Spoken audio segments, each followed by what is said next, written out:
जनक पूछते हैं, कथं ज्ञानम वाप्नोति, कथं मुक्तिर्भविष्यति, वैराग्यं च कथं प्राप्तम। 3 प्रश्न, और ये 3 प्रश्न ही जीवन का सार हैं। पहला प्रश्न, ज्ञान कैसे प्राप्त होगा। देखो, हम सब ज्ञान की खोज में हैं। कोई पुस्तकों में खोजता है, कोई मंदिरों में, कोई गुरुओं के शब्दों में। पर जनक पूछते हैं, क्या ज्ञान कहीं बाहर है। नहीं, ज्ञान बाहर नहीं है। ज्ञान तो भीतर छिपा हुआ है, धूल में ढका हुआ। तुम्हें नया कुछ पाना नहीं है, तुम्हें केवल भीतर की परतों को हटाना है। दूसरा प्रश्न, मुक्ति कैसे होगी। जनक जानते हैं, जीवन बंधनों से भरा है। बंधन इच्छाओं के हैं, भय के हैं, रिश्तों और महत्वाकांक्षाओं के हैं।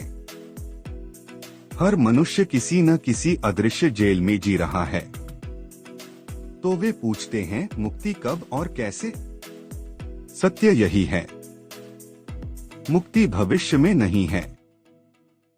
मुक्ति केवल इसी क्षण संभव है, जब तुम भीतर देखो और कहो, मैं न शरीर हूँ न मन हूँ, मैं आत्मा हूँ। उसी क्षण जंजीरें टूट जाती हैं। तीसरा प्रश्न, वैराग्य कैसे प्राप्त होगा।